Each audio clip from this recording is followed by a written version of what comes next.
வீட்டில் இன்றைக்கி ரொம்ப சிம்பிள் மஷ்ரூம் கிரேவி, நார்மல் ரசம், மோர் குழம்பு, வெள்ளை பூசணிக்காய் போட்டு அதுதாங்க இந்த வீட்டு சமையல். திரிபுர சுந்தரி மாம் அம்பதயா சாகரி மாம் சுந்தரவதனி மாம் அம்ப சுகுண மனோஹரி மாம் ஜெய ஜெக ஜனனி மாம் அம்ப ஜெகதோதாரிணி மாம் பாட்டி நிவாசினி மாம் அம்ப பாப விமோச்சனி மாம் திரிபுர சுந்தரி மாம் அம்பதயா சாகரி மாம். வணக்கம். இன்றைக்கி நம்ம வீட்டில் வெள்ளை பூசணிக்காய் போட்டு ஒரு மோர் குழம்பு, மஷ்ரூம் போட்டு ஒரு கிரேவிங்க பார்க்கலாம். இப்போது பூசணிக்காவை உப்பு போட்டு வேக வச்சுட்டு இருக்கேங்க. மஷ்ரூம்க்கு தேவையானது எல்லாமே நான் கட் பண்ணி வச்சுருக்கிறேன். இப்போ அது வெந்து போச்சு, ஆஃப் பண்ணிடுறேங்க. நான் சமையல் பண்ண ஆரம்பிச்சிட்டேன். இப்போது ஒரு கடாய் வச்சுருக்கேன். இது வேக வச்சேன் இல்லையா, ஒயிட் பம்ப்கின், இல்லை கொஞ்சோண்டு தயிர் போட்டுறேன் சிலிக்கிட்டு. அப்புறமா அதுலேயே கொஞ்சம் உப்பு போட்டுடுறேன் தேவையான அளவுக்கு.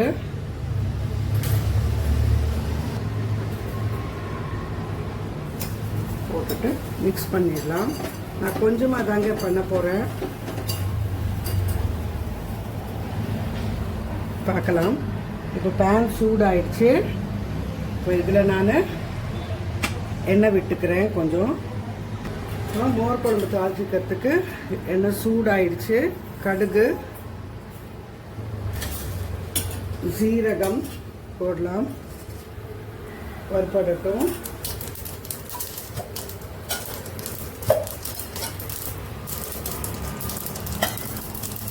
காஞ்ச மிளகாய் போடலாம், பெருங்காயம் போடலாம்.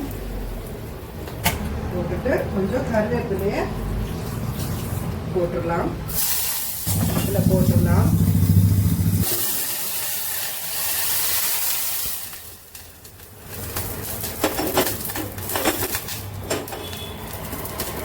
கொஞ்சம் எண்ணெய் விட்டுட்டு இதில் கொஞ்சம் இந்த மோர் குழம்புக்கு தாங்க வெங்காயம், பச்சை மிளகாய் போட்டு கொஞ்சம் வதக்கிக்கிறேன். கொஞ்சம் இஞ்சி, வெங்காயம், பச்சை மிளகாய், இஞ்சி கட் பண்ணி வச்சுருந்தேன், அதை வதக்கிக்கிறேன். அந்த தாளிப்புலேயே ஏன் வெங்காயம், இந்த பச்சை மிளகாய், இந்த இஞ்சி போடலைன்னா அது ஒரு மாதிரி கலர் மாறிடுறது வெங்காயமெல்லாம். அப்புறமா அந்த தயிரும் ஒரு மாதிரி கலர் மாறிடும். இப்போ நான் இது கொஞ்சம் நேரம் கழிச்சுட்டு தாங்க சாப்பிட போகிறோம். அதனால் தயிர் புளிச்சிருமோன்னு பயமாக இருக்குது. அதனால் இப்போ என்ன பண்ணுவேன்னா எல்லாத்தையும் தாளிச்சுட்டு எல்லாத்தையும் போட்டுட்டு லைட்டாக கொஞ்சம் பால் ஊற்றி வச்சிருவேன். நம்ம சாப்பிட்றச்ச கரெக்டாக அது நல்லா இதாகி வருங்க. இப்போ அவ்வளோதான், இது போதும். இதில் நான் இப்போ கொட்டிடுறேன். கொட்டிட்டு இப்போ நம்ம மஷ்ரூம் கிரேவிக்கு எண்ணெய் விட்டுக்கிறேன். காஞ்சின்னு இருக்கட்டும். இப்போ நான் என்ன பண்ண போகிறேன்னா இதில் கொஞ்சோண்டு பால், கொஞ்சம் வெதப்பாக இருக்கிற பால், நம்ம இதெல்லாமும் வதக்கி போட்டிருக்கோம், கொஞ்சம் சூடாக தான் இருக்கும். இப்படியே இதை வச்சுட்டு போகிறேங்க. இது நல்லா கொஞ்சம் நேரம் நம்ம சாப்பிட்ற சமயத்துக்கு நல்லா அழகாக அந்த இது உறைஞ்சி வந்துடுங்க. இவ்வளோதாங்க. இது கொத்தமல்லி போட்டுக்கிறேங்க. ஏன்னா காஞ்ச மிளகாய் போட்டுருக்கிறதுனால மோஸ்ட்லி உறைஞ்சிக்கும்னு சொல்லுவாங்க இல்லையா, குறையாதப்ப காஞ்ச மிளகாய் போடுவாங்க இல்லையா. இப்போ இதில் மஷ்ரூம் கிரேவிக்கு கொஞ்சம் ஜீரகம்,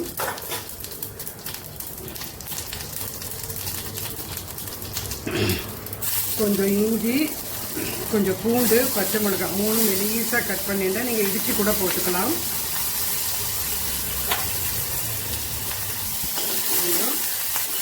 வதக்கிட்டு இதுலேயே இப்போ நான் வெங்காயம் கட் பண்ணி வச்சிருந்தேன், அதை போட்டுருவேன். நான் இப்போ ரசத்துக்கு கொஞ்சம் புளி பறித்து வச்சுருந்தேங்க, ரசம் வச்சுக்க போகிறேன். இன்றைக்கி எனக்கு கொஞ்சம் பொறுமை இல்லைங்க. அதனால் நான் என்ன பண்ணுறேன்னா மிளகு சீரகமெல்லாம் இடிச்சுக்கல, இருக்கிற பொடியை போடுறேன். மிளகுத்தூள், அப்புறம் கொஞ்சம் ஜீரகத்தூள் பச்சை போட்டுறேன். அப்புறமா தேவையான அளவுக்கு உப்பு, புளி தண்ணியை கரைச்சிட்டு வந்துட்டேன். கொஞ்சோண்டு தக்காளி போட்டிருக்கேன். இப்போ இதில் மஞ்சள் தூள் விட்டுடுறேன். இப்போ எண்ணெய் விட்டுறேன். கடாய் சூடாயிடுச்சு.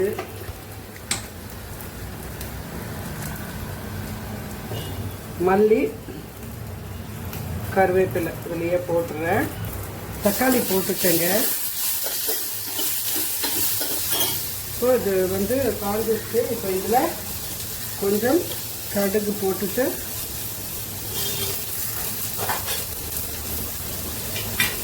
பூண்டை போட்டுட்டு 2 காஞ்ச மிளகாவை போட்டுட்டு கொஞ்சம் பெருங்காயத்தை போட்டுட்டு இந்த தண்ணியை தூக்கி இதில் கொட்டிடலாங்க. நான் முட்டை ஆம்லேட் பண்ண போகிறேன். அதனால் வந்துட்டு கொஞ்சம் ரசம் இருந்தால் நல்லாயிருக்கும். நல்லா ரசம் வச்சுங்க. கொஞ்சம் ஃப்ளேம்ஸ் குறைச்சி வைக்காமல் விட்டுட்டேன். கொஞ்சம் லைட்டாக ஆயிடுச்சு, பரவாயில்ல.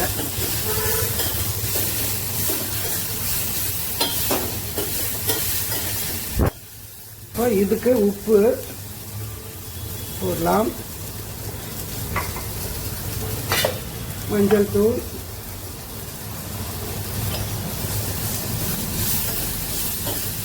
ஃப்ளேம்ஸ் பெருசாக வச்சுட்டேங்க. ரசம் தாளிக்கிற இதில் கொஞ்சம் லைட்டாக இதாக இருக்குது. நான் எப்படி பண்ணுறேனோ அதை அப்படியே உங்களுக்கு காட்டுறேங்க. என்னோட டெய்லி ரொட்டீன் இது. அப்புறமா மிளகாய்த்தூள், தனியாத்தூள், சாட் மசாலா கொஞ்சம்,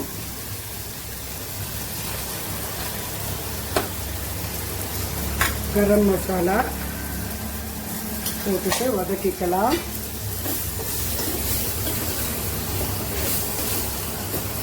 கருவேப்பிலையும் போட்டுடலாம்.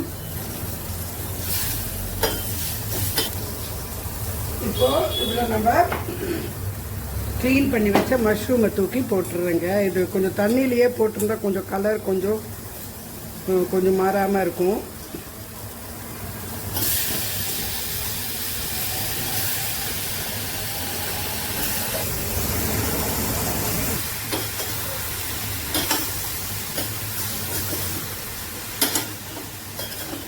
மஷ்ரூம்லேயே கொஞ்சம் தண்ணி விடும், பார்த்துக்கிட்டு ஊற்றிக்கலாம்.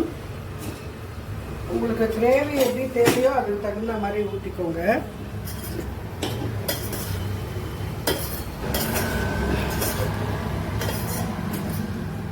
மஷ்ரூம் டக்குன்னு வெந்துடும். இப்போ ரசமும் நல்லா இதாக இப்போ இது கொதிச்சு வந்துச்சு. ஆஃப் பண்ணிடுறேங்க. தண்ணி விட்டு வருது. வெங்காயம் கொஞ்சம் கலரு கொஞ்சம் ஜாஸ்தியாக வெந்து போச்சு. மெலிசாக கட் பண்ணியிருந்தேன் இல்லையா. இது நல்லா இறுகி வரட்டும். இன்றைக்கி ரொம்ப ரொம்ப சிம்பிள் சமையங்க. சாப்பிட்றச்ச நான் இது ஊற்றிப்பேன், ஆம்லெட் ஊற்றிப்போம். கொஞ்சம் வரட்டும் இறுகி. இப்போ இதில் நான் கொஞ்சம் மல்லி போட்டுடுறேன். அவ்வளோதாங்க இந்த கிரேவி. இன்றைக்கி இவ்வளோதாங்க. நம்ம மல்லி போட்டுட்டு காய்ச்சி ஆறின பால் விட்டேங்க. அது கிளிக் மிஸ் ஆயிடுச்சு. இதாங்க நம்ம வீட்டில் இன்றைக்கி ரொம்ப சிம்பிள் மஷ்ரூம் கிரேவி. இது கொஞ்சம் நேரம் ஆனப்பறமா இந்த பாலெல்லாம் நல்லா இதுக்கு ஒட்டி வந்துடும் ஊறிக்கிட்டு. இப்போ நம்ம உடனே காட்டுறதுனால தெரியல. அப்புறமா ரசம், நார்மல் ரசம், சோம்பேறித்தனத்துக்கு ஒரு ரசம், எல்லா பொடியும் போட்டாச்சு, அவ்வளோதான். அப்புறமா இது மோர் குழம்பு, வெள்ளை பூசணிக்காய் போட்டு நான் சொன்னேன் இல்லையா. இது கொஞ்ச நேரம் கழிச்சுட்டு நம்ம உடனே சாப்பிட்றதா இருந்தால் நம்ம ஃப்ரெஷ் தயிர் போட்டுக்கலாம். கொஞ்சம் நேரம் கழித்து சாப்பிடணும், வேலை முடிச்சுக்கணும் அப்படின்னு நினச்சா கொஞ்சம் பால் எல்லாத்தையும் ரெடி பண்ணிவிட்டு கொஞ்சம் வெதப்பாக பால் ஊற்றி வச்சிட்டிங்கன்னா நம்ம சாப்பிட்றதுக்கு இது கரெக்டாக அந்த தயிர் வந்து கரெக்ட் பதத்துக்கு வந்துடும். இவ்வளோதாங்க நம்ம வீட்டு சமையல்.